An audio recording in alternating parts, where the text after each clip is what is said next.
बिहार की जनता अगला मुख्यमंत्री चुनने के लिए बेताब है। क्या बिहार में इस बार लालटेन का उजाला होगा? एक तरफ बिहार में खेसारी लाल यादव ने अपनी बातों से तहलका मचाया हुआ है, दूसरी तरफ महागठबंधन की तरफ से तेजस्वी की अगुवाई में और तेजस्वी यादव को बिहार का अगला मुख्यमंत्री बनाए जाने की घोषणा हो जाने के बाद से नई नई चर्चाओं का दौर जारी है। तो आखिरकार बिहार का अगला मुख्यमंत्री कौन होगा? इस पार्टी से होगा या इस पार्टी से होगा? इन्हीं सभी बातों पर आज हम चर्चा करेंगे। आप देख रहे हैं हिंदी टाइम्स न्यूज, मैं हूं तनवीर। बिहार वासियों ने अभी पूरे देश और दुनिया में छठ पर्व को बड़े हर्षोल्लास के साथ मनाया। वहीं पर आरजेडी का चेहरा तेजस्वी यादव ने बिहार वासियों से अपील, अगर आप छठ पर्व पर बिहार आए और जितने बिहार के लोग वापस आए हैं बिहार, उन सब भाई बहनों से हमारी हाथ जोड़ करके अपील है कि ठेकुआ खा करके आप लोग वापस मत जाइएगा, आप लोग वोट डाल करके ही वापस जाइएगा। छठ पर्व का प्रसाद खाने के बाद वापस न जाएं, कृपया वोट करके जरूर जाएं। ऐसे आपको बताते चलें कि जिस प्रकार से बिहार में महागठबंधन ने तेजस्वी यादव को मुख्यमंत्री का चेहरा बनाया है, उसके बाद से नई नई आवाजें उठनी शुरू हो गई और उसके बाद से तेजस्वी यादव ने घोषणा किया वीआईपी के मुकेश सहनी उप मुख्यमंत्री होंगे। इसके साथ साथ तेजस्वी यादव ने घोषणा किया कि 2 और उप मुख्यमंत्री हो सकते हैं, एक दलित। दूसरा जो जानकारों का मानना है कि हो सकता है वह सामान्य वर्ग से हो, इसके साथ साथ मुस्लिम समाज का भी कोई उप मुख्यमंत्री चेहरा बिहार में हो सकता है, लेकिन इसकी घोषणा नहीं की गई है। ज्यादातर पत्रकारों का मानना है कि जो दलित वर्ग के उप मुख्यमंत्री बनाए जाने की भी संभावना है, या पहले चरण के चुनाव से ठीक पहले या दूसरे चरण के चुनाव से ठीक पहले इसकी भी घोषणा हो सकती है। ऐसे जिस प्रकार से तेजस्वी यादव के लिए बिहार में एक प्रकार से कह सकते हैं कि यह आखिरी मौका है और एक बड़ा बढ़िया मौका है, क्योंकि जिस प्रकार से बिहार में लगभग 20 साल से नीतीश कुमार मुख्यमंत्री हैं, कभी इधर पलटी मारते हैं और कभी इधर। राहुल गांधी केवल बिहारी नहीं, पूरे देश में दलितों और पिछड़ों के लिए जिस प्रकार से आवाज उठा रहे हैं, तो इससे बढ़िया मौका तेजस्वी यादव के लिए नहीं है।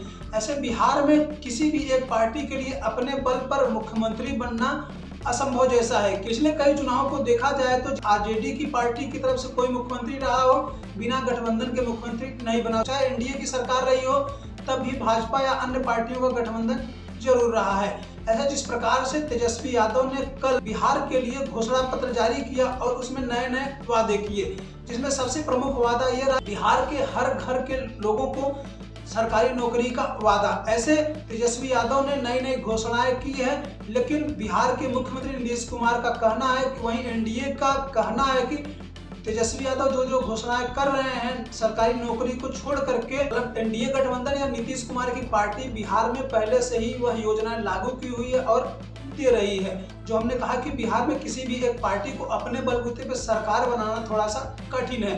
अगर हम नीतीश कुमार की पार्टी जेडीयू की बात करें तो 2005 के चुनाव में जहां नीतीश कुमार की पार्टी 144 सीटों पर चुनाव लड़ी थी और 115 सीटें जीती थी और नीतीश कुमार बिहार में सुशासन बाबू के नाम से मशहूर हुए थे।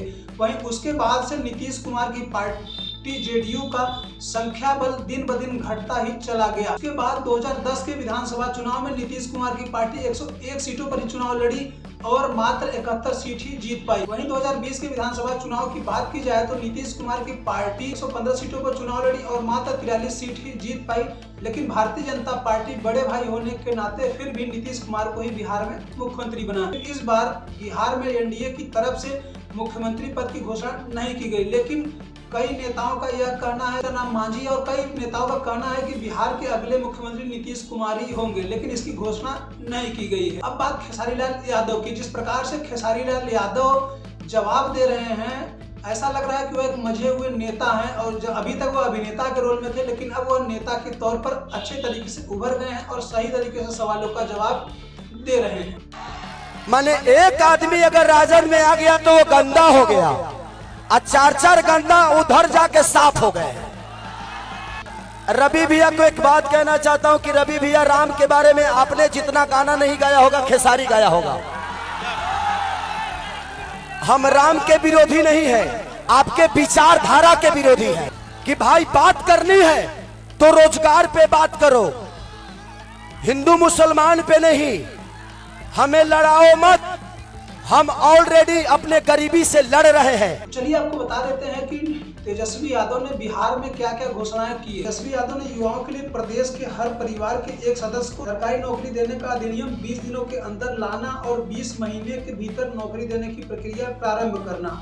वहीं पर तेजस्वी यादव कहना है कि सभी संविदा कर्मियों और आउटसोर्सिंग पर कार्यरत कर्मचारियों को अस्थायी करेंगे। इसके साथ साथ बिहार में जो सभी पार्टियां, चाहे प्रशांत किशोर की जन सुराज हो या महागठबंधन की जो भी पार्टियां हो, वह लोग बिहार में फैक्ट्रियों की, कंपनियों की बात कर रहे हैं। तो तेजस्वी यादव ने अपनी घोषणा पत्र में यह भी दिखाया, वह बिहार में IT park, special economic zone, dairy, कृषि, स्वास्थ्य, फूड सेवाएं और लॉजिस्टिक्स और इस तरीके से रोजगार के सृजन करना। इसके साथ साथ तेजस्वी यादव का यह भी कहना है कि बिहार के 136 प्रखंडों में डिग्री कॉलेज की स्थापना करना। ऐसे अब देखना ये होता है कि बिहार की जनता जो एकदम उत्साहित है अपना नया मुख्यमंत्री चुनने के लिए, वह किसकी बात पर मुहर लगाती है, महागठबंधन या NDA की तरफ से। यह तो आने वाले 14 नवंबर को ही पता चल पाएगा। ऐसे आप सभी लोग क्या सोचते हैं कि जिस प्रकार से महागठबंधन में तेजस्वी यादव ने युवाओं के मुद्दों को, रोजगार को भुनाने की कोशिश की है, इसका फायदा चुनाव में बिहार की जनता तेजस्वी यादव के लालटेन पर मुहर लगाएगी या नहीं लगाएगी? आप सभी लोग क्या सोचते हैं, अपनी राय जरूर दें। तब तक हमें विदा दें, अगली वीडियो में फिर मिलता हूँ। नमस्कार।